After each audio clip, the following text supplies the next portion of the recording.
Oh, my bad, Chad. I'm sorry. I know I was muted. Thank you for. I was spamming. I'm like, am I spinning that much? It's all good. I'm a little lit today, Chad. It's all good. This is. I know sometimes when I speak, some of it comes across like, damn, Ak, man, look like you going hard on the women. I don't really think I go hard on women, period. Right? But I do go hard on certain type of women, and this is where lack of accountability comes in for those women. Because here's my thing. I do have a problem with the women who reap the benefit of fuck shit with the dude, and as soon as dude gets locked up, she ain't with the shit, or she denounces it, or acts ignorant like she never knew nothing of it.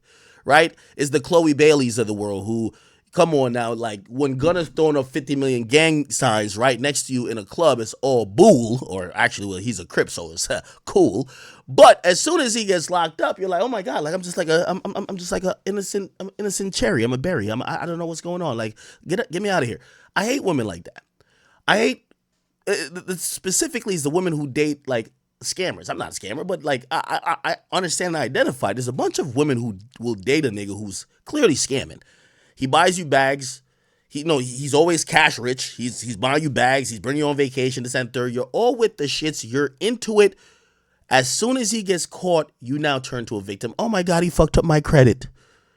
Bitch, you were enjoying driving around in his luxury cars. You were going on vacations. You were on private. Like, how do you mean like you're some type of victim?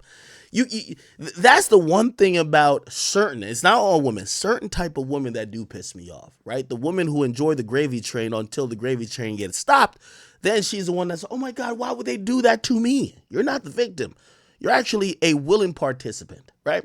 So this is what I believe Young Miami's finna do, right? She's about to rewrite the narrative, and she's about to say, you know what?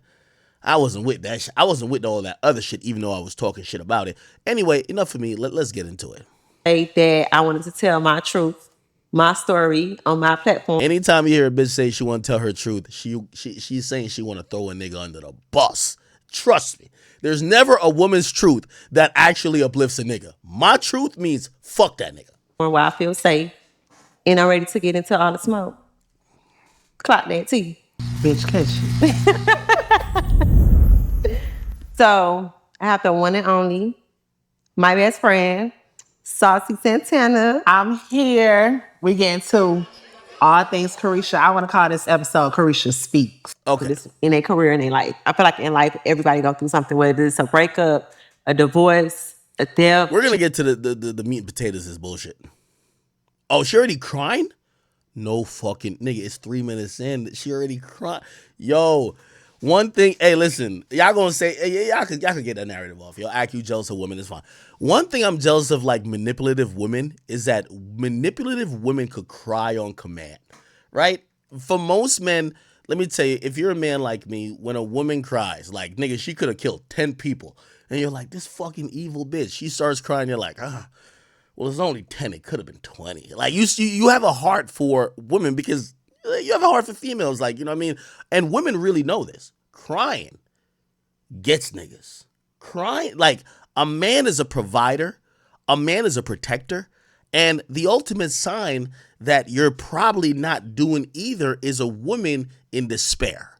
And when a woman cries, it almost like, it gives you almost the onus to be like, oh shit, damn, maybe I'm judging her too harshly or whatever. Like a bitch will suck 13 dicks and start crying, right? And then you're like, fuck. Like, anyway, 3 minutes in, she's crying. Hold on, let me back up a second. Oh. Let's see. 1 minute, I'm happy. Oh, no, 2 minutes in, she's crying. Nigga, it's 2 minutes. What the fuck? Oh, this is good. Wait, hold on. I hate watching this silverback gorilla, but come on. Ain't nobody gonna hear people till 2028, baby. Thank you. So I want you to say today and let everything out, get everything off your chest, and we're gonna get into it. Let's go. I'm ready. So I want to get into mental health with you. I feel like I just want to check on, and I feel like everybody wants to know just these days, how are you? Just in general with life, your kids, family, and just with your career. Like, where are you at mentally? I'm just all over the place. You know, I'm going through a lot, and some days I just be like, everybody go through this in their career and their life. I feel like in life, everybody go through something, whether it's a breakup, a divorce, a death, just like whatever it is. And I feel like Let it out. This is a safe space. This is your space to be vulnerable and just really, let out how you feel. So mentally, like, Yo, this Bati boy really is trying to show some cleavage. This is crazy. Yo, what type of world we live in, bro? We got niggas showing cleavage. Like, this shit crazy, gang. What's your career? Like, where are you at mentally? I'm just all over the place. Yo, this nigga shaved his chest hair, took 13 estrogen pills, and is trying to show off cleavage, nigga. I'm going through a lot, and Oh my God, I'm going through a lot. What do y'all think she's going through compared to Diddy?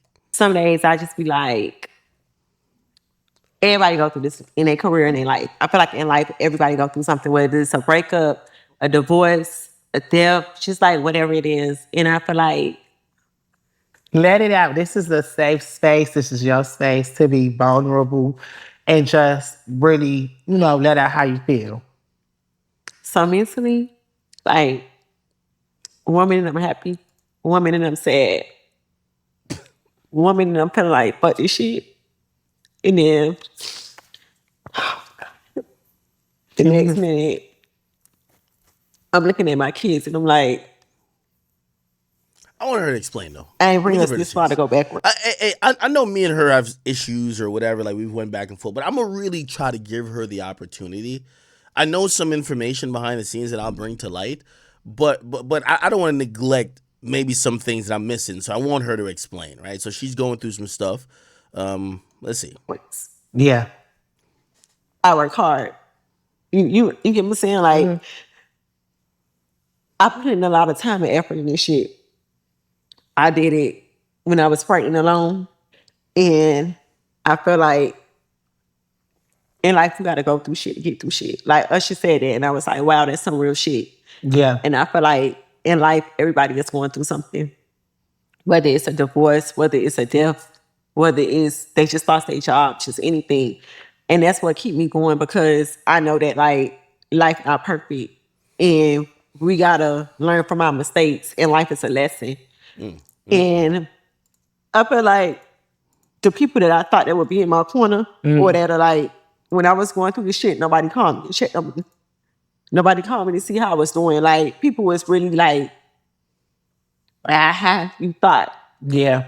So when it comes to Diddy, why do you think that you are The broadback, silverback gorilla.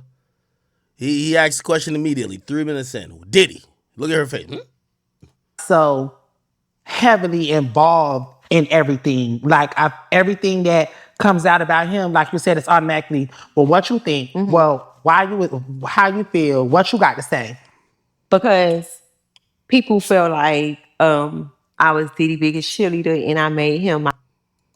People feel like she was Diddy's biggest cheerleader. Hold on. I don't know why people would think that shit. I have zero fucking idea why people would think that Carisha was Diddy's #1 cheerleader. I have no idea. Why could they think such a blasphemous thing? Why? Why would people even think that she was cheerleading Diddy?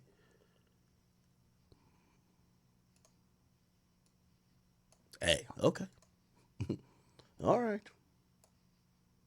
My brand. And I feel like Diddy was on brand for me. I got with Diddy and brought him into my life. I had him at the office. I was still doing Richard Roulette in the split. All right on. Ari slapping my ass. I ain't never think I was bigger than the program. I was still on my City World shit. I was still doing remixes. Don't play with it. You did Gucci Mane. Gucci Mane. First impression. I was still. This is where Carisha starts to lie. And Carisha, when I'm saying it, you know I'm speaking facts, girl, because I talk to everybody. You talk to. That's where you're incorrect. Everybody around you, your label included, was not happy with how you were gallivanting with Diddy. Now, here's the problem. And I've spoken to so many executives, including your executives. And you know Big Ack ain't lying. That's the problem when labels get a female artist. Let me put you on game chat. You see a lot of female artists ultimately, and I hate to get red pill, and because I was just talking about red pill niggas last night, but I do have to get a little bit red pill. You see a male artist, and I've told you before, there's been a few artists where a male got into a relationship and then they started to stray away from their career, and essentially the label started sending me shit to make sure they drove the narrative. They basically sent me shit to help the breakup happen. Because here's the thing, an unfocused artist who's focused on his girlfriend, or in this case, focused on a boyfriend, is a artist that's not going to show up to shows, show up to appearances, and is going to have to balance a schedule of trying to be with another nigga. Keep in mind, Diddy is ultra successful, doesn't need to do shit, and neglect their actual obligations within their group or their actual career. Okay? So it happens for males, but let me tell you what I've heard about female artists. I've spoken to over 4 or 5 executives, the biggest executives in the world, okay? I don't want to name drop any of them, but these are the guys who sold billions of records. There's only a handful. It shouldn't be that hard to calculate. And what they told me, they said, man, the thing is when you have a female artist, is that the female artist is loyal to the dick she's sucking. And that's some red pill shit. A woman really is loyal to the dick she's sucking at the time. So here's the thing. We got you on the City Girls wave. We need you to pop up in Kansas City. We need you to pop up in Milwaukee. We need you to pop up Tennessee. We're doing a radio run. We're promoting this record here. Hey, we also have you doing a drop here. We want you to put you in the studio here. It's unbeknownst to a lot of y'all, an artist schedule, especially when you're on a big label, like it's kind of booked. The epitome of booked and busy. Okay, what happens when you give an artist a schedule or you have meetings and the artist says, me and Diddy going to Aruba. So, unless we're recording City Girl shit, yeah, we could do the radio shit later. Or, I'll tap in with them later. But because me and Diddy going to Aruba. Okay. What is the label going to say? Nah, twist your arm. You're going to the... No. Go on then. Okay? When it's now, music is starting to slow up. Other girls are popping out. You're getting the Sexy Reds, you're getting the Lottos, you're getting the Ice Spices. Hey, y'all spearheaded this movement, this City Girl movement. We need some records. We need this. Finally, keep in mind, and this is one thing I want to add to the City Girl story. Young Miami never wanted to be an artist. If she says she wanted to be an artist before she got famous, she's lying. She never wanted to be an artist. She wanted to be popping. You know when girls be like, yo, I just want to be lit, and you can't get a definition of what lit is? That's what she wanted to be. So she just wanted to be lit. She never wanted to be an artist. So the label is crafting all these moves. We got to get you in here. Okay, let's bring Yachty in to write. Okay, cool. Let's get Baby to feature here. Okay, cool. Let's put you over here. Oh, Drake, yo, could you? Yes, they're making everything happen. We're giving credit to the artists, but the artists don't even care about being an artist. They're on for the ride. So that's one of the things I do want to correct her with, because she's acting like, oh, no, I'm doing everything I had to do.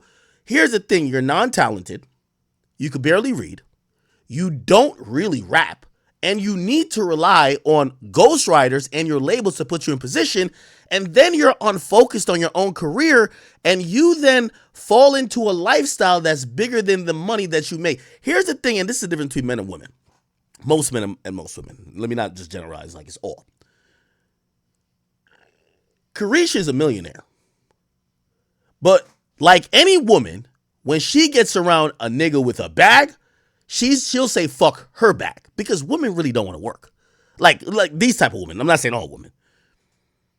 A nigga, when you get around a bitch, and I'm saying women, who making more money than you, it's going to inspire you.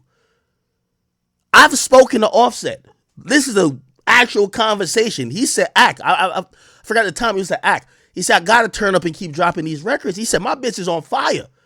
Nigga, I can't just have her lit out here and I'm not lit. That's how a man sees when you're with someone who is very successful.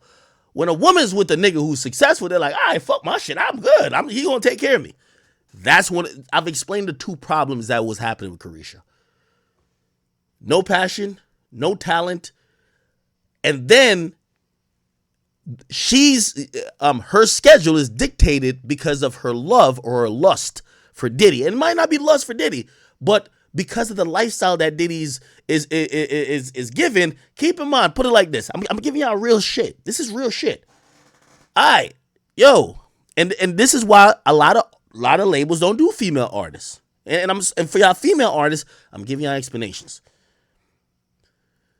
Yo, it's two of y'all. Y'all need makeup teams. Y'all need this. Y'all need that. It's not like some niggas who be like, yo, we'll fly your barber out or just hire a barber for $1,000 to cut your hair in the city. And you know what I mean? We get a stylist to get you some clothes. You need glam, makeup. We need this, need that. You need a lot of things as females, right? Then, here's the thing. With all due respect, the city girls ain't never sell over like 30,000 records. Or like 40,000. I don't even know the peaks, but it's never been big. To put that into terms, I just want to let y'all know, that's not we're flying everywhere private money. You're going to be first class, but you're going to be on JetBlue, girl. Okay? That's where you're at. So that's what the label will fund. Now, maybe during your album release, where now we need to get you from Kansas to LA to Texas to Miami. For those 2-3 days, we're going to get you a private jet. Both of y'all are going to be on it. Get both y'all makeup artists. Everybody travels as a team. But y'all not flying across the United States every single day in private jets. It doesn't make budgetary sense. You're not making that much money. Okay. Cool. So now imagine this. You get the itinerary for your label. Hey, we got you and your two girls and your assistant, y'all first class, but y'all flying to here. Diddy calls you and says, yo, Carisha, come get on Love Air. We're going to the UK. Oh shit, we're going into the Caribbean. Diddy got so much money, he tells you, yo, you and your girl, because you know what Diddy's doing? It's old school player shit. Diddy about to fuck with some new bitches. Diddy just gives you the jet that you could just go fly with your girls and go do some other shit. You think you're responding to your label? Also, let me also break down the dynamic between most artists and their labels. Most artists and their labels, if you don't know, I keep saying this, people think that rap is a regular job you get paid every 2 weeks. You don't. This is why artists fall out of love. If you're not really in love with music or not that profitable, you fall out of love with music because you don't get paid on the 1st and the 15th. That's not how this shit works. They give you an advance up front and you got to turn in an album to get the next.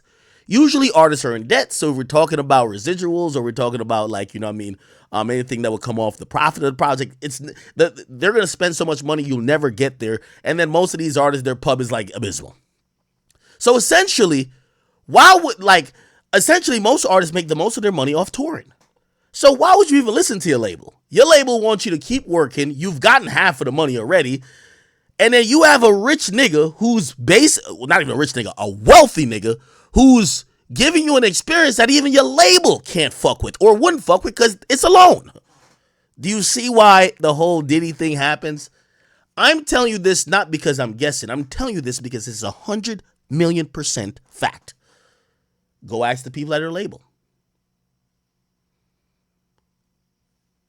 If she's watching, she'll be like, damn, how Act knew I had these conversations. Working. City Girls was on tour with Jack Harlow. We had Act Bad. You know, Diddy came to me with the song. Told JT, let's get on this record. Like, I was still doing City Girls shit. I was heavily involved in it. Act Bad is a basic ripoff of Act Up that you dropped 3 years ago. That lacked the promo. That was really for mostly Diddy's campaign. What she's getting incorrect is that you stopped your music career, girl. You stopped it to be a mistress or to be in that cult. You stopped it. It's not like you were working and Diddy just fit around your schedule. You stopped it. That's the problem. Your label was frustrated with you.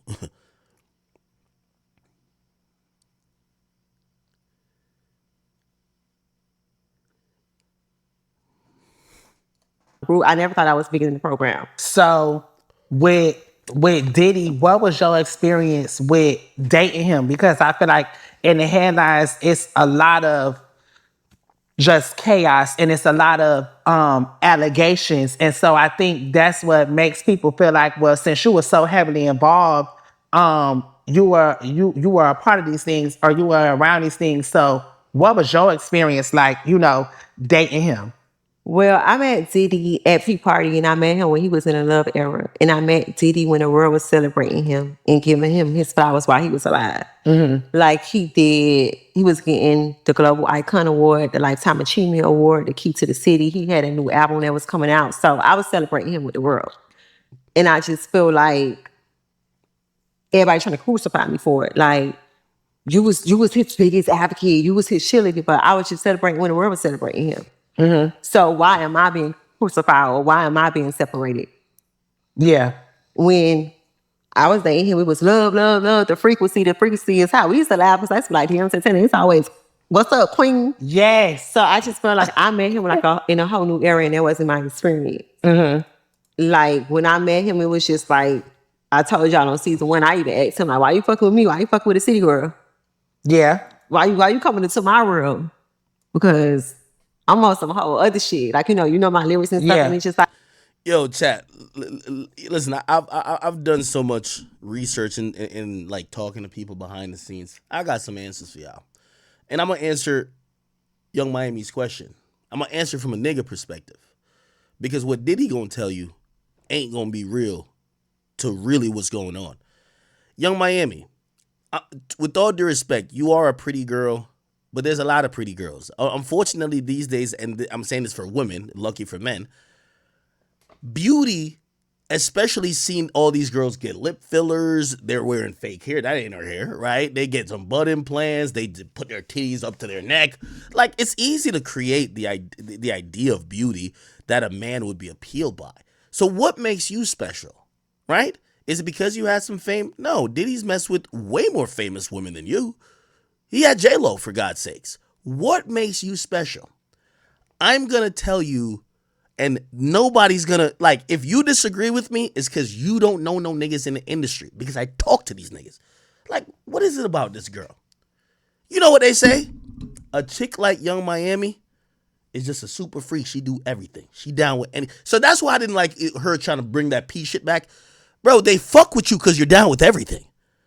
Like, certain women, like, pull like this. Self-respect is the kryptonite of rich niggas. Let me say that slowly. Women, self-respect is the kryptonite of rich niggas. They don't want to be around you when you're saying, I'm not doing that. Listen, I don't want to be in a freak off for an orgy. I don't want to be fucking licking your ass while your friend fucks me. I don't want to do that. I've never done that. That's beneath me. Women, the women you see get chose, and I'm telling you this, and this is universal. The women who are in the game, they know this too. If you want to get in the game, first you got to hit that plateau of how good you look. Once you're above the bar on how good you look, how far you go with these men in the industry will revolve around how little you say no. Hey, you want to get fucked on this boat in the middle of the ocean? Yes. Yo, we got this whole, we having this like a little crazy party where we got a villa in Turks. We got like 17 women. I want you to come with it. Like, we gonna be having mad shit, blah blah, jet skis, whatever. We gonna be having orgies, whatever. You down? Yo, you know you gotta be fucking. I'm down. That's what these women won't say. They're acting, and they snitch on themselves, because even when they rap about it or they talk about it, never they say, oh, the reason why I'm getting all these benefits or these guys like me is because of my personality. I'm a good person. Like, I'm a sweet soul. I'm caring. I'm really loving. They never say that. So you happen to wonder, why is it? Is it that their pussy so good? Is it that they suck penis that good? Or is it the fact that their self-esteem is tanked? Their ability to be down with whatever the dudes that are controlling and footing the bill want is actually there. That's what it is. That's what Young Miami is not telling y'all. And I don't know if she's accepted that herself. Diddy's been fucking women, hordes of women, thousands of women for over 30 years. If he gets with a city girl, you think he wants to have missionary sex and just doggy style? Or do you think he wants to have all type of toys, other men, other women, other just out of this world? Because now he's trying to create, like, at that point for people like Diddy, sex becomes a drug in the sense of, yo, you're trying to chase the high of the first time you fucked, except you fucked so many bitches, you need to recreate some new shit to feel even half the feeling. So now you gotta have Young Miami off 15 drugs, eating out 5 other chicks' pussy. Like, y'all doing some weird shit. Y'all got dildos, all type of rods just sticking into each other. That's what it is. Here's the thing. The women who get up to that stature, they don't say no. I always say to women who claim they hang around celebrities, I say you got 2 choices to pick. If you start to say yes, don't say yes and then say no. And let me explain what I mean. Don't start to be like, oh yeah, I'll do this, but I won't do that. And what I mean by, let me explain even more, because that might sound crazy. Oh, I'm down to threesome in the orgy, but nah. Listen, it's either you're going for the top, or you're gonna just have your self-respect and say no, I'm good. Unless you want to fuck with me in a one-on-one, or you want to fuck with me in this type of capacity, I'm good. But a lot of women, they'll suck a nigga off at a party, suck a nigga off at a B&B kickback, suck a nigga off at a game night. Then you know what the nigga gonna say? All right, it's time for the threesome. Nah, I thought it was just me. No. You're in the life now. That's just what it is. That's just now. I'm being very like lewd, and I know people are gonna be like, "Yo, whoa!" Like I'm telling you the truth. I'm telling you the truth. The women you see that are at the top, they do everything. That's why when some of these topics of peeing comes around, when they say, "Oh, I don't do that," I'm like, stop lying. They all get peed on. They all lick ass. They all do threesomes. They all get fucked. And if the nigga be on some freaky shit and want his man to come in, they all do that too. I promise you. I'm telling you, 90% of the women you see, I gotta stipulate, with successful men, they're basically bouncing from successful nigga to successful nigga. And you're like, what is it about them? Is it their personality? Are they that funny? Maybe they're just a good time. No, they're just the girl that does anything. It's let me use a Kwame Brown saying, the go along, get along gang. Okay? Whatever freak shit a nigga got in mind, they'll do. Promise you. Like, when I got with him, he was just a man. And like, it was more of like, okay, we ain't gonna do that. We gonna sit, we gonna communicate, we gonna get solutions. What's going on? Like, we ain't even going that route. So that was my experience with him.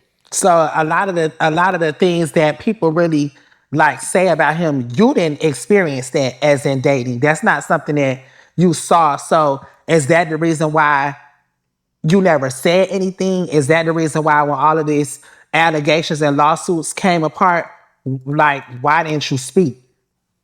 Because I can't speak on something that wasn't my experience. And I can't speak on something that I don't know. I can't speak on these allegations because I wasn't around at the time. I don't know that person, and that wasn't my experience. You see, well, there's allegations about, this is a cap interview, we could tell already. There's allegations with you being around, allegations of you providing drugs, allegations of you being around sexual encounters. You haven't spoke about those. And by the way, I don't expect her to speak about it because these are civil situations that a lawyer, listen, I know when you get sued, you don't want to be speaking about these things. But if you're going to do a I'm coming clean shit, just be like, hey, these are legal situations, but I'm innocent. I didn't do nothing. And they're lying. Like, I'd rather her say that, but she's acting like really like, oh my God, these things were going on? Come on, like. So with you being, I feel like, a survivor of domestic violence, he never hit you in a relationship. He was never violent. Was that something that you had to tolerate, or that wasn't a part of? The look she just did is the look every woman does to say, should I hold this bitch ass nigga down now? Of course Diddy backhanded this hoe. Like, come on. That look she did was like, should I hold this fuck nigga down now? Because I'm going to be honest with you, a real bitch going to be like, no, he never hit me, even though she got a bruise. You know what I mean? Like, when a woman really finished with you, she going to be like, of course he beat my ass. You know what I mean? Like, and also she got to think about it. If I say no now, I could never file a lawsuit. He never hit you in a relationship. He was never violent. Was that something that you had to tolerate, or I believe Diddy slapped every chick, maybe with the exception of J-Lo, and she might have got backhanded too. Come on, man. Diddy a nigga from the 90s, bruh. That's just that wasn't a part of, because I feel like that's the biggest thing to him right now is, what he going through in these lawsuits and that video that came out. Is this nigga serious? This gay nigga, it can't be serious. The biggest thing is that he hit women? Brother, I'm sorry. There's too many. I'm not supporting domestic violence. But if slapping a bitch is the biggest thing that Diddy's guilty of, trust me, this is hip hop. Niggas would be like, oh, we don't. They would be like, bad Diddy, and 6 months later be partying with him. That's not why Diddy's in trouble. Diddy's in trouble for them freak offs, nigga. Let's keep it a bean. Like him putting a hand on a bitch. Like, again, with all due respect, we don't condone it, but that ain't why, my nigga. Out. And it's like, I feel like a lot of people are wondering, was that your experience? And I know personally that you've been through domestic violence before, and I don't think that's something that you've grown from and that you don't. By the way, somebody just pointed this out on Twitch. Hey, we got about 14,000 people on King Akademiks YouTube, man. I hit the like button. We only got like 700 likes on there. Come on, man. Get that shit to at least 3 bands. Tolerate. I've been through domestic violence in 2 relationships. And I told myself, after the second relationship, I would never put myself in that situation again, especially now being that I'm a mom. I was a mother then, but having a daughter, I would never put myself in that position. I don't stand for domestic violence.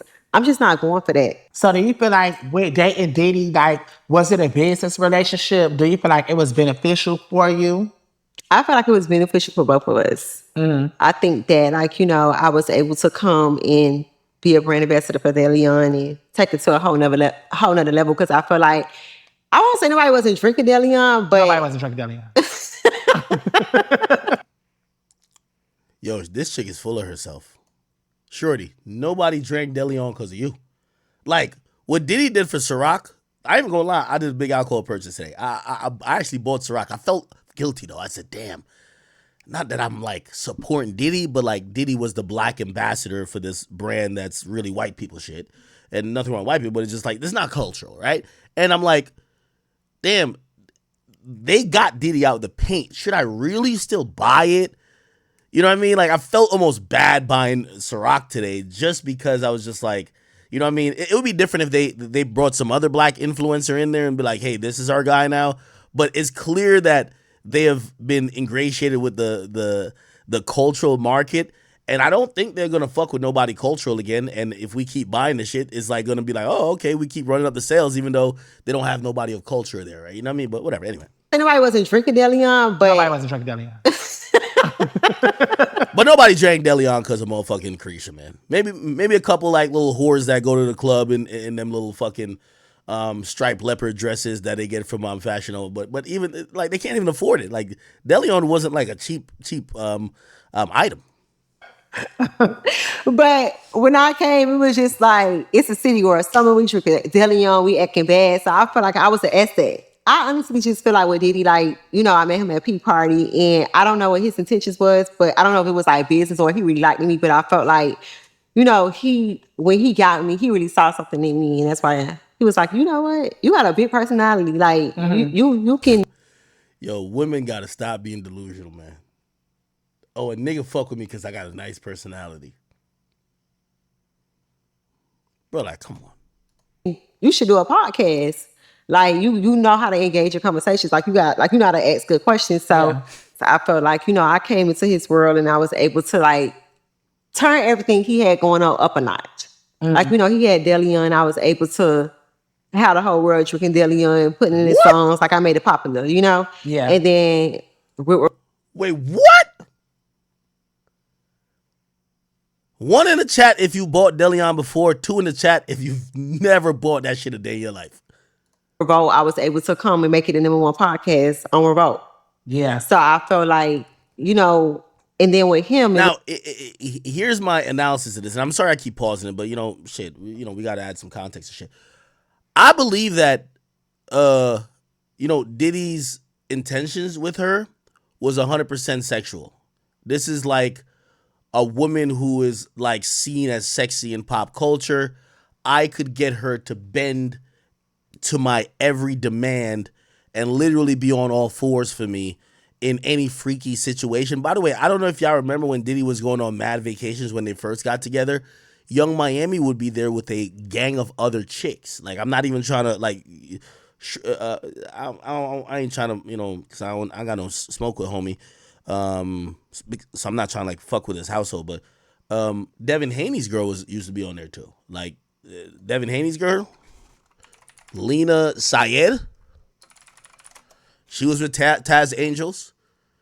She was with Diddy and them. Diddy, Young Miami early on. Like you would see, like she's now pregnant for Devin Haney. That's why I don't really want to go too crazy, but yeah, like they would all be on a yacht. Look, I just Google it. Lena, bro, I miss nothing.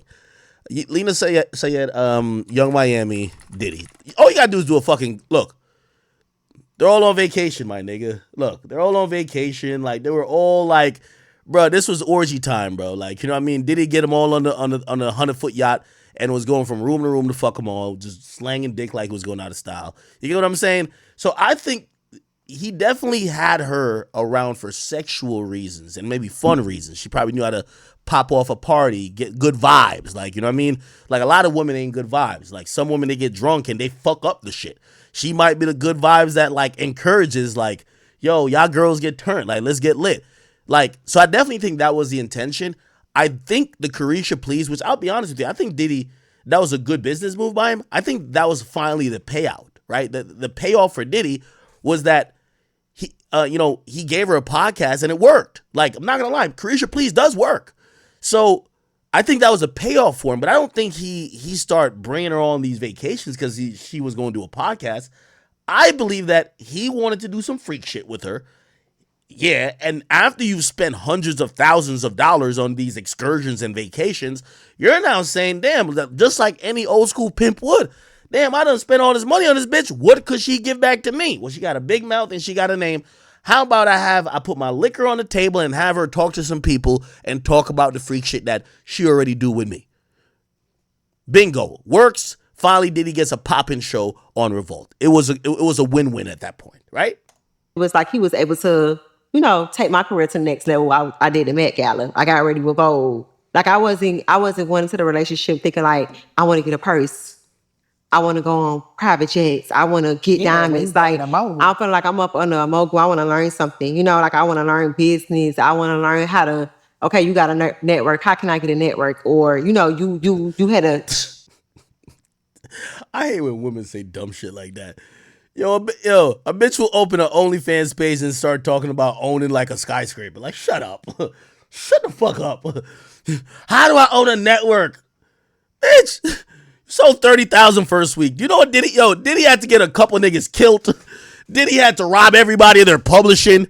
Diddy had to sell clothes, perfume. That nigga had to do all type of shit to get the money to buy a network. All you good at is shaking ass, sucking cock, and motherfucking, it was not even good at reading, but just performing the lyrics. And all of a sudden, you think you about to get the same shit as Diddy. Diddy, how I get a network? Shut up, man. Come here. Shut up inside this date, man. What the fuck is you talking about? Sean John, how can I make Carisha Please the next Sean John? So I went into that relationship like on a like more of like I want to become a mogul and I want to learn up under. Most people just want to get that.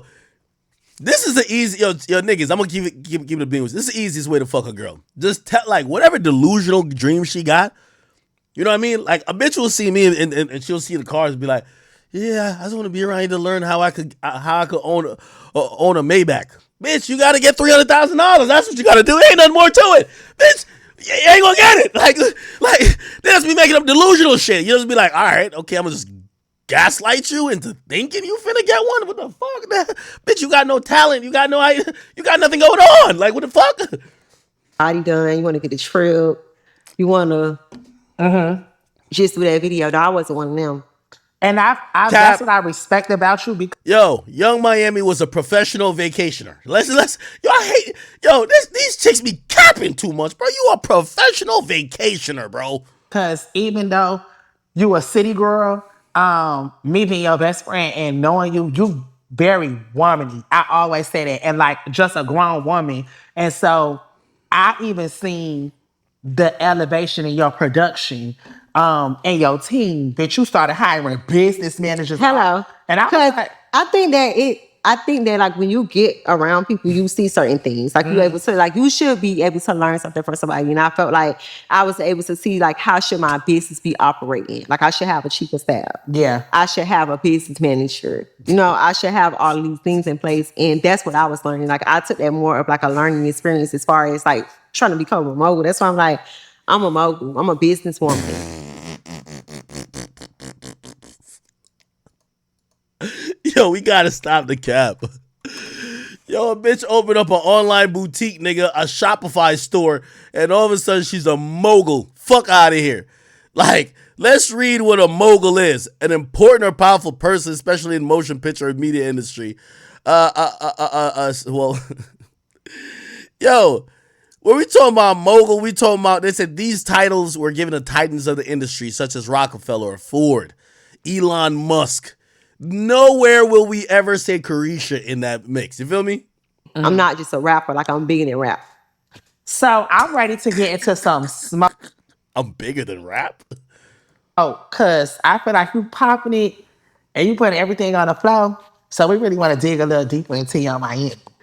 You ready for the smoke? I'm ready for the smoke. Is you ready? So when it comes to, City Girls and JT, y'all was having an argument on Twitter.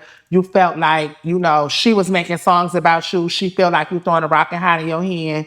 Where do y'all stand at today as City Girls and just as sisters, as friends? Shit ain't all good and it's not all bad. Like, we don't talk every day, but it's no beef on my end. I still look at her like as family, but it's not like we on the phone, we chatting every day or we checking in like, hey, she posting my shit, I'm posting her shit. It's not, I won't say we beefing, but it's not. Do you feel like taking it to the internet, or do you feel like things that happen behind the scenes have went too far that it'll never be the same motherfucker the old days? I feel like once we go to the internet, that's kind of like Okay, she's about to cap, so let me just fill you on the real tea, okay? So here's the story of the City Girls. I keep telling y'all, these artists don't get paid on a basis of a 9 to 5, which means they get paid the 1st and the 15th, okay? They're not getting a paycheck every 2 weeks. These artists got to go book shows. If you go back to the City Girls, there was a problem at first with them going on tour. I think they had tried to put them either with SHAWTY or something like that, and it just didn't work. And, they've never really gone on a really huge successful tour, right? So they've done shows, but they haven't gone on a real successful tour. Also, keep in mind, when you have a group, money gets split in the middle. Also, with a female group, let's say they're getting paid $70,000 for the show. Management's taking 20%, booking agents taking 5%. And by the time you bust it down with glam, makeup, travel, this and third, both of them are showing up in different sprinters. Again, the idea that, in a group where like people really are friends is different.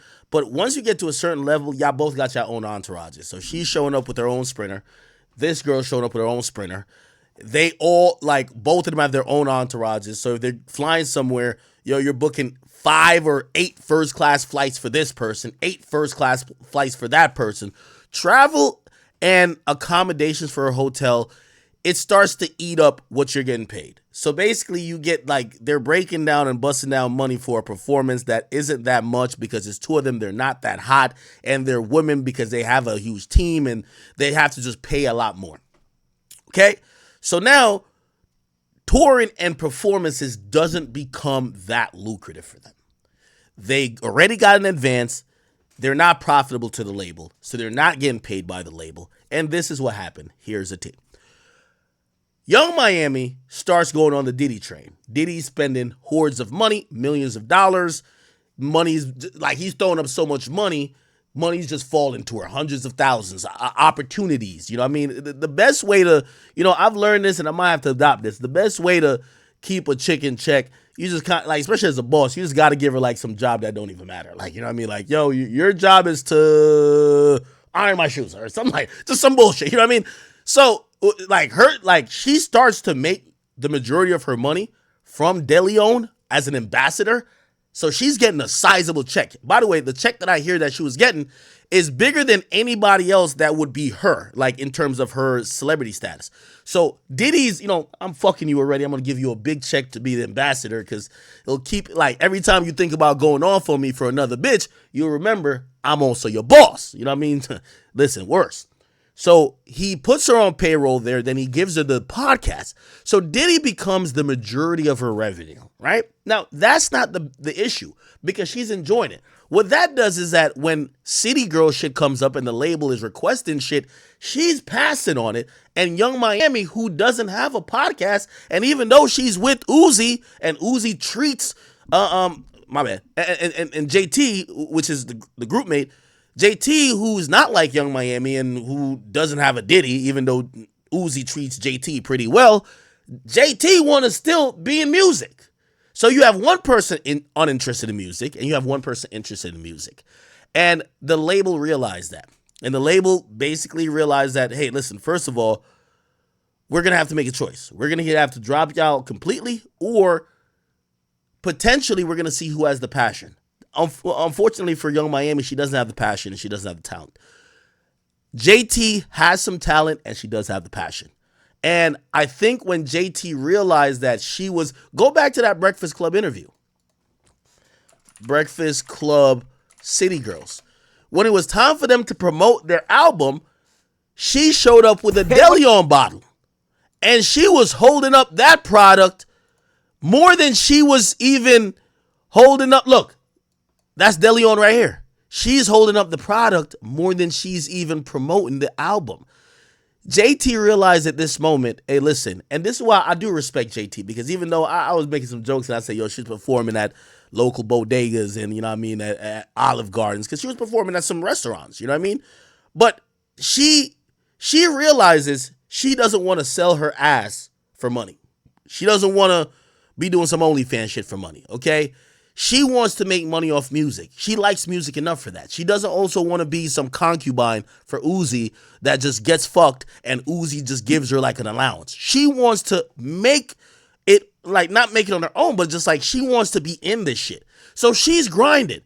Let me tell you this, the kryptonite, or not kryptonite, if you are chasing a goal, and just clip this right here, for anybody in life, if you're chasing a goal, and your best friend is right next to you and he's lazy as fuck, I promise you, if you want that goal bad enough, you end up hating your friend. Because a hard worker can't fuck with a lazy nigga. It doesn't work. You can't be friends, or you can't be really locked in when you're working hard passionately and the other person doesn't give a fuck. You will always fall out.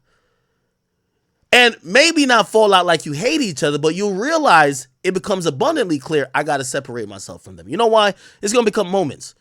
Oh, Carisha says she don't want to go do this because she want to go hang with Diddy. But you know you need to go do this because you might run into so-and-so and y'all might could get locked in the studio and make a song. You're trying to convince Carisha, let's do it. She like, nah, Diddy already got the jet gas stuff. I got to go. Like, yo, city girl shit. Like, we got to, at some point, you stop hitting the other girl to come with you. Yo, all right, I'm going to just go by myself because I know what she's on. She don't want to do that. This is not her passion. Her passion is sucking dick and getting fucked on a Gulf Stream. She just want to be in Turks, like in a train. Like, that's what she wants. She doesn't want this. That's where it really goes in. Now, obviously, there's some other things, to be honest, with the City Girls thing. Like, for example, there's this whole thing that, essentially, when one of them gets in trouble, the other one don't come on Instagram or Twitter to defend each other. And like, they're like, oh, Santana will come to defend Carisha, but they never do. Well, that's some little petty girl shit. But they grew apart because when one girl is comfortable being on her back and getting it, when you want to be in the booth to get it, you're not going to agree with that. Your friend is cool with just laying on her back like a starfish to get that bread. You don't want to do that, even though you got a lit nigga. Y'all can't be friends. This is why they say birds of a feather flock together. This is why if you see 7 hoes and you see the 8th, if the 8th one is always with the 7 and she claims she not a hoe, something's up. So you're telling me the 7 chicks, all they do is hoe shit. They're doing whole shit all the time. And you don't indulge in whole shit. But y'all still find some synergy? How? How? You tell me how. So you're hanging with all the hoes. They only do hoe shit. You're not into hoe shit, but yet y'all still have mass synergy. Something don't add up. Again, usually when you have, you know how many people, I felt like I had so many friends right before I got successful. I had so many friends before I got successful. But I remember when I was back in college and we was time to graduate and my niggas was still chasing pussy and I realized that bills was coming in. I said, I got to start putting in work. I was in a closet recording YouTube videos. So, we about to link with these bitches. And it was a point I had to say, nah, y'all go ahead. I got to do this shit right here. I had to say that. That made a separation in us being friends because I wasn't there for the moments while they were chasing the girls no more. I wasn't there like when we caught up the next day and they said, last night was wild, yo. I don't have no experiences to add on. I'm gonna be like, yeah, I ain't gonna lie. Yeah, I recorded like 3 videos. Like, that shit was kind of cool. Like, fuck out of here, nigga. So you kind of break apart to the point, it gets to a point they're like, why are we gonna hit this nigga act? He gonna say no anyway. So that's what I'm trying to say. That's how they fell out. One chick was chasing dick. The other is still trying to figure out this career shit. You know what I mean? Also, remember, she's also getting kind of like, endeared by Nicki. So she's kind of like, she's really feeling it. She's trying to work on, people have always said she's a talent. I don't know how much she writes as opposed to get shit written for her, but she's been trying. So she's been trying. You know what I mean? Young Miami, ain't with it, bro. Anyway, let's get back to this. I'm the type of person, like, if we feel some type of way, we could hash this shit out behind closed doors. You could call my phone, we could text each other, we could cuss each other out. But like once it goes to the internet, I feel like you trying to get people to pick a side. Mm-hmm. Like you putting people in our business to pick a side, and I don't fuck with that. Because I feel like we've been friends for so long that if we gonna go to the internet, we gotta air each other dirty laundry. Like I'm gonna have to say some shit about you, you gonna have to say some shit about me, and people gonna have to pick a side. And if we real friends, we ain't going to the internet.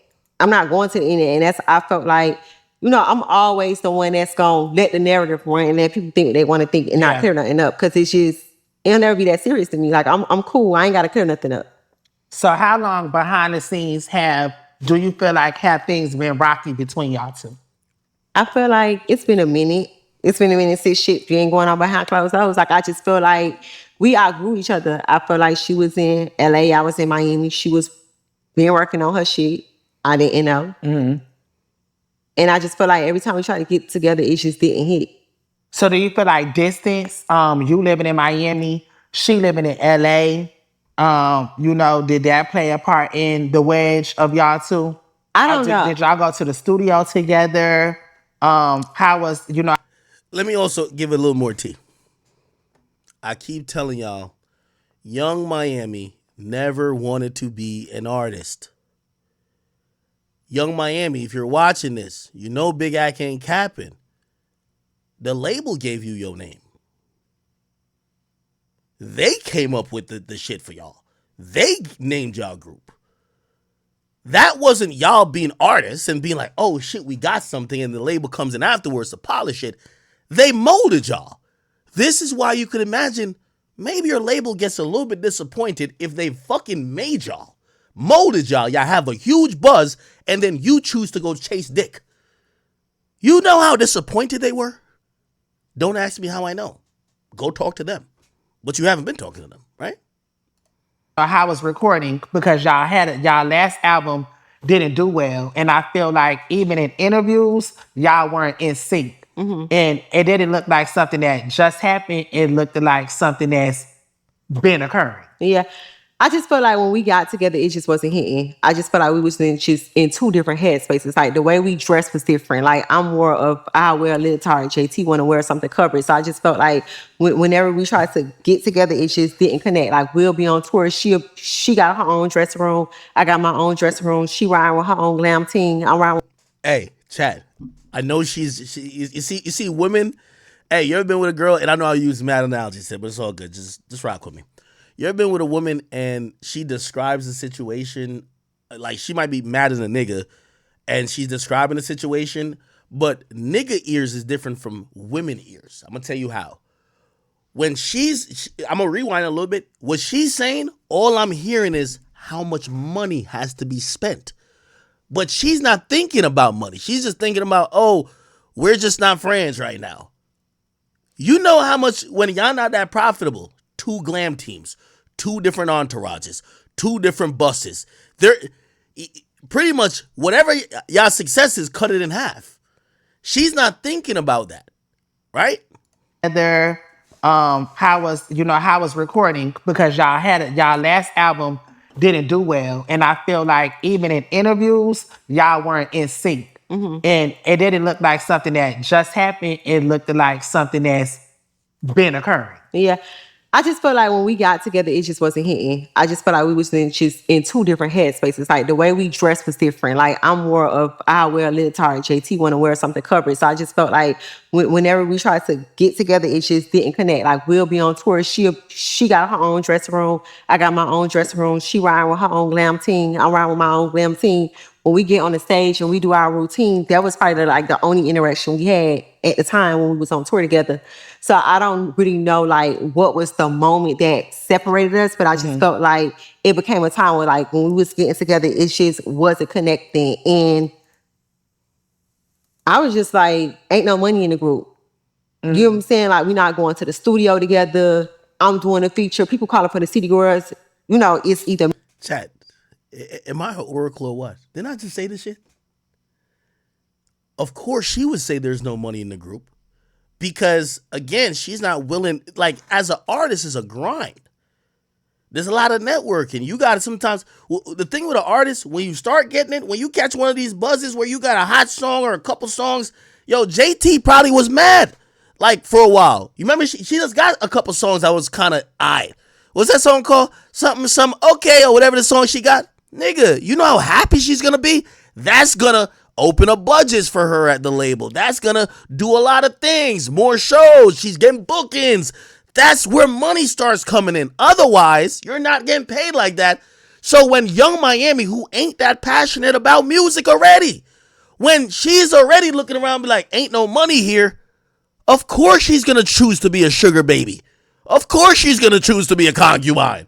Of course she's gonna be on Love Air, like motherfucking tooting her ass up in the air, getting fucked and peed on.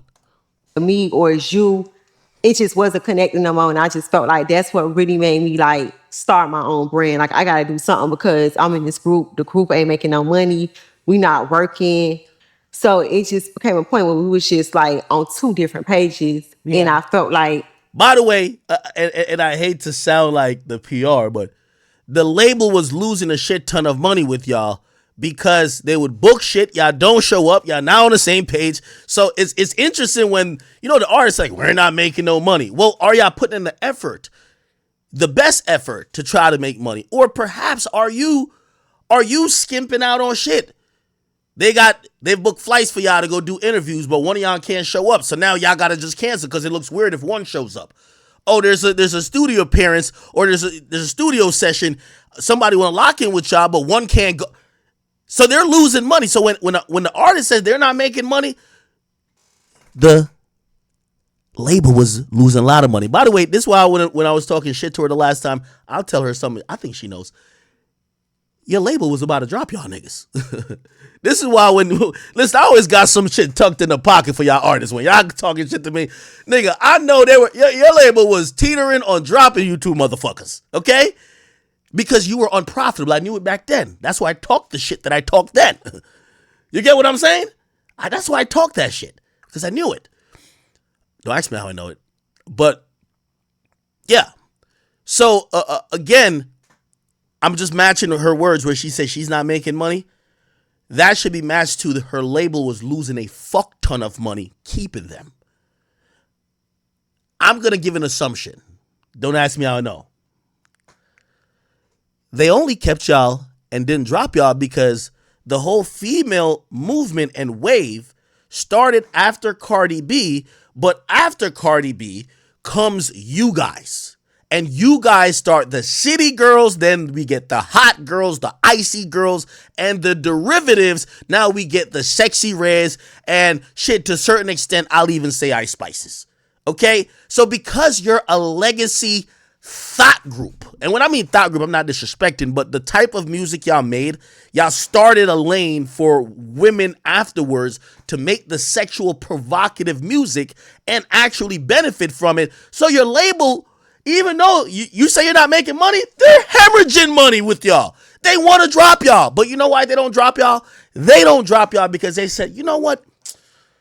These women are going to take this shit serious and realize, put it like this.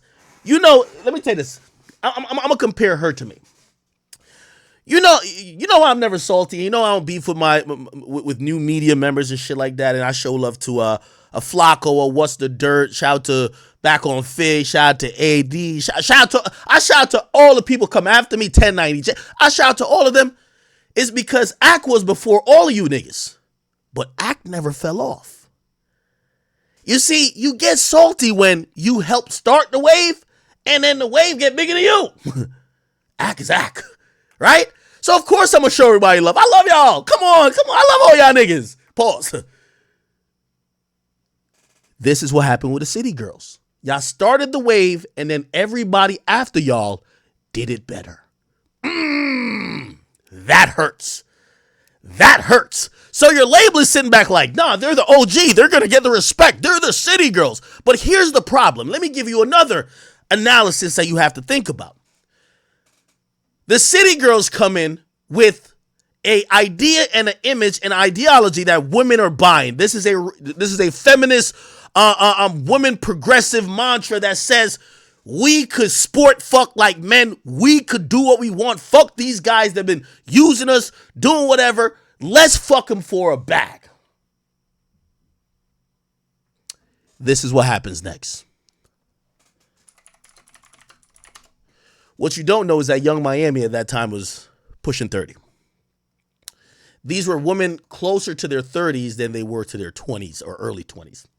Now, I'm not age shaming, and the age doesn't matter that much. But the reason why I mention that is that the idea that they were pushing, they were frauds. It's like, imagine if let's bring in red pill people into it. Imagine if you were watching a red pill creator, and a red pill creator been telling you, don't marry single moms, and don't do this, and don't do that. And that person's been telling you like these list of rules of how to be a high valued man. You've been watching this motherfucker. You think he's a high valued man. All of a sudden, you see the girl he wife up. It's the exact opposite. You will look at him like, what the fuck? We don't get it. So, to bring it back to them, Young Miami and JT not realizing, right? You know there's mad R&B, and I know I'm all over the place, but you're going to get it. There's mad R&B artists that realize that what they're pushing is sex appeal, and the idea to women or to men that they're available. So when they get in relationships, they hide it. Young Miami and JT pushed sexual provocativeness, not giving a fuck about men, using men, this and third, and both fall head over heels with the man. And both are in relationships. Do you see how the label gets mad? What the fuck? So y'all both in relationships while we're pushing this movement for, y'all are the first. Y'all are Christopher Columbus of the horse. And we're pushing this message that fuck these niggas. It's all about us, women. And y'all are in love with niggas? What? Do you get what I'm saying? So then when you put that together with the fact that they're aging approaching 30, again, I'm not age shaming. When you get the authentic women who are younger, who actually are whores, who actually are living what they preach, who actually, because they've been broke for so long, they really don't give a fuck about a nigga, they take your spot. So now you created something. Your label is holding on to you. They don't want to drop you yet because they're like, we're losing money, but they created a lane. Hopefully they can rekindle it, but y'all lifestyle doesn't align with it. Ain't that a bitch? Whenever we just a video shoot, just anything, like it just wasn't connecting. And I was just like, you know what? I gotta like figure something out because I do got kids, and that's what really made me start doing like Rich Roulette and getting into my merch and things like that, because I just felt like the group just wasn't hitting no more. Basically, right now, today, it's not bad, it's not good, but do you still feel like you would consider JT a sister? Yeah, I feel like we grew up together. I feel like I'm gonna always look at her as family, but again, like everything I'm not gonna sit here and just like do that strategic question. How are you? Yeah, that's my sister. We go, no, shit ain't all good, but it's not all bad neither. And I just want to move forward from that. I don't want to have to keep answering that question. It's just what it is. It's nothing going on. We not in the group no more. She went her own way, I went my own way, and that's just where we at. Okay. JT kicked her ass out the whip, and JT, let me tell you this, girl, that's the best thing you could have ever did. That's the best thing you could have ever did. Period. And I want to answer it no more, so don't ask me. Wow. So let's get into some tweaks. So there was a time where JT was arguing with Cardi. And they was going back and forth, going back and forth, going back and forth. And you woke up and said, I was asleep. I said I just woke up. I just woke up. And once I don't know. Did I say I was asleep or I just woke you up? said I just woke up. And after you just woke up, there were no more following tweets. Hold on. Just with everything that's transpiring. I just want to see Diddy shit. In order for you to, I could see that. See like how I was feeling, like it was really like an aha. I'm like, oh my God, bitch, you thought that you had this nigga, you thought that you was going up, and I didn't think anything. I got with a nigga and I did what I was supposed to do. Period. And the nigga was doing what he was supposed to do.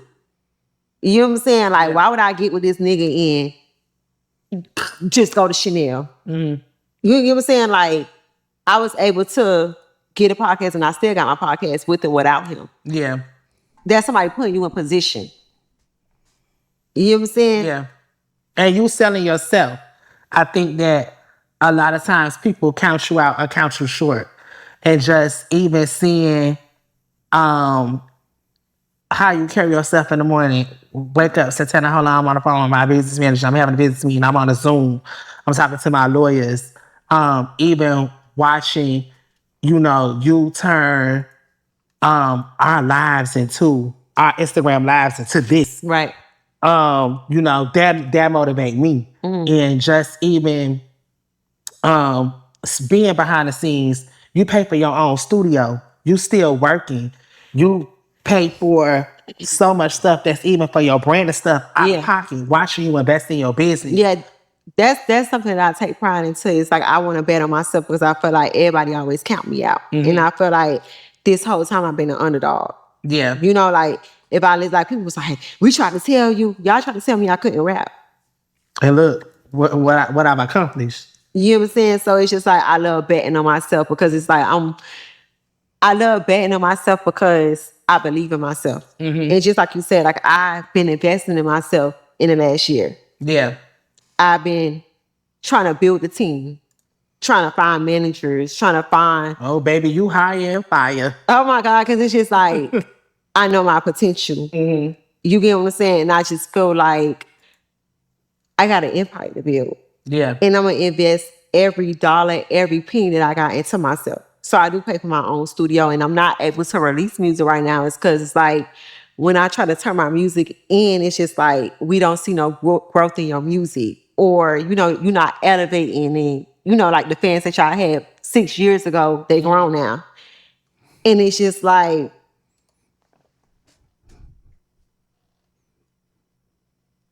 That's what I heard too. Y'all came in the game at 25. The thing with music, you got to strike while the iron's hot. And you took the majority of the time to chase penis. Those fans have either grown up or they've moved on to Sexy Red and Ice Spice. when it comes to, I feel like Young Miami as an artist, that's the music I make. I make fun music. You know what it is, Santana? I feel like I lost my personality. And I feel like the reason why I lost my personality is because everything is so literally now. Like, Yes. we can just be at the pool just talking something and the next day you wake up and it's a headline and it just goes so deep. And that's something that it's just like, I feel like I lost myself. Because, normally I used to be on live all day, Santana. We'll be riding around the car, juicy crabs anywhere we on live. Now I'm scared to pop up my live. Like, that's like the other day we at the pool. I'm like, Santana, I'm going to turn off my live. Because I feel like people build you up to break you down. So the reason why people fell in love with me is just like now it's just like, oh, you so ignorant, you so this, and I just feel like I don't got a personality no All more. right, And let me try to skip through it a little. personality, yeah, like Yeah. you start overthinking everything.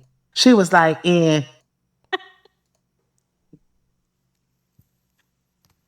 This so she truly is. Okay. All right. So it appears that she doesn't really, say too much about Diddy, but she definitely separates herself from it. She at least testifies or says that, yo, he didn't beat my ass, and she says he did put me in position, but she doesn't speak too much on his character. She says he was in a love era, but she actually speaks as if she was duped, especially seeing the things that she's hearing now. Again, listen, I do think at this time there is a way that women who have enjoyed the benefits of being around Diddy, living the lifestyle with him that he provided them, they could speak on the character of the person they know or they saw.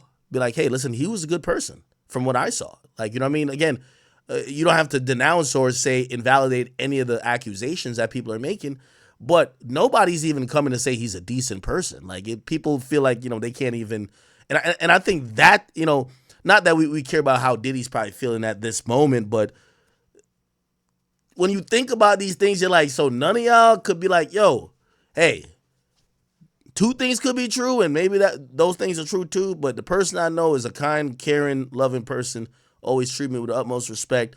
He was always looking out for me. I seen how he treated people. Like, I'm shocked by those claims. And I don't know if those are true, but this is the person I know. Like, nobody's giving that strong of a testimony to his character. They're all just kind of more like, oh, I just didn't see nothing. You know what I mean? Like, oh, I see nothing. Okay, whatever. Cool. Anyway, that's happened. Ooh, yo, by the way, we're gonna watch a little bit of there's a guy who was in the car with Fulio. We're gonna watch that as well a little bit later. Anyway, let's go to this really quickly.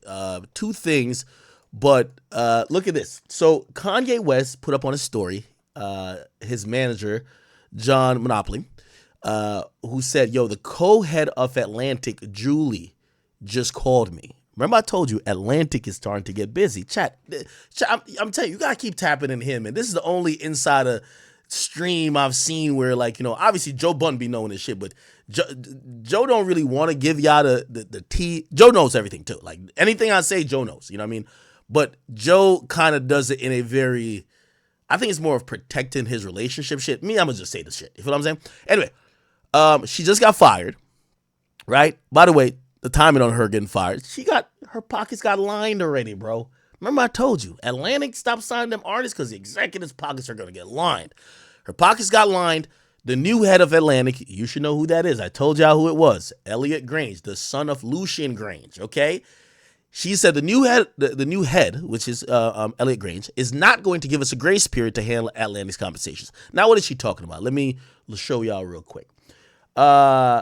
Look at this. So if you go to Vultures, and this is typical Kanye actions, right? You go to Vultures 2, Kanye West put out an album without getting any clearances from the artist that's on the album.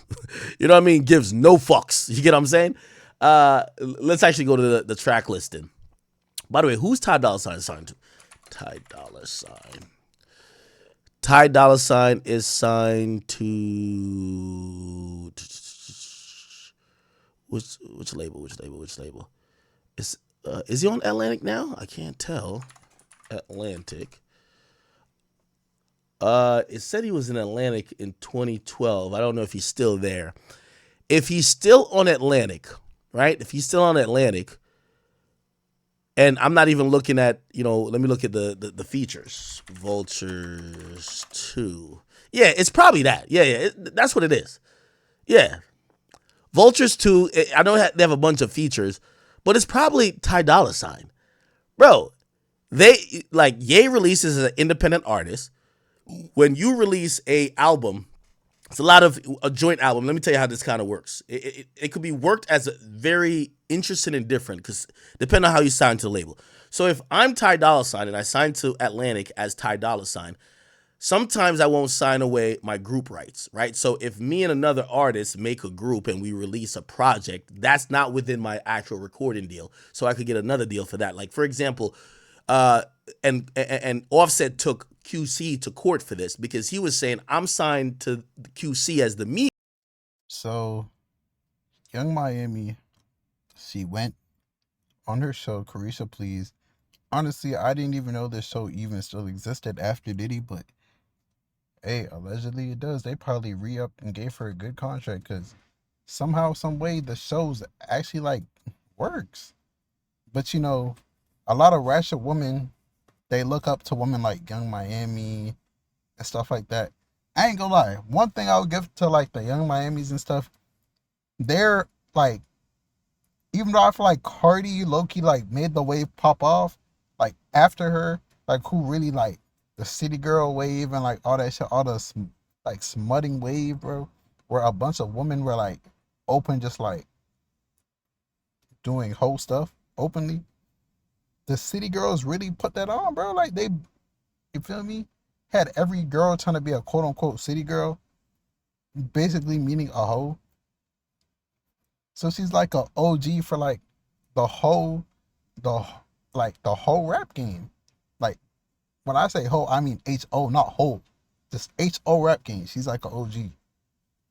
So this generation, and like the females, they want to listen to her, and she went on her podcast. She said what she said. I feel like she probably has some stuff she could have said about Diddy, but did she fully say it? No. But she had to get it off her chest. Is her and Diddy still messing with each other on the low? Probably, most likely. Like as Akademiks said, like Diddy is a whole billionaire. He's richer than the owner of your label. So it's like, yeah, like what Akademiks said. She doesn't care about her career. She never really wanted to be a rapper. She doesn't, like, honestly, for the point in life Young Miami's at, she'll probably make more money doing other things besides dropping music. Like, how she made $1 million doing her cards, bro. Like, just do other stuff. Just don't do music. Like, if you're gonna do music, just like do clubs and stuff. Don't even drop music. Like, she sucks at making music anyway. She can't rap. JT was like the real, like the talented one. Her and JT fell out.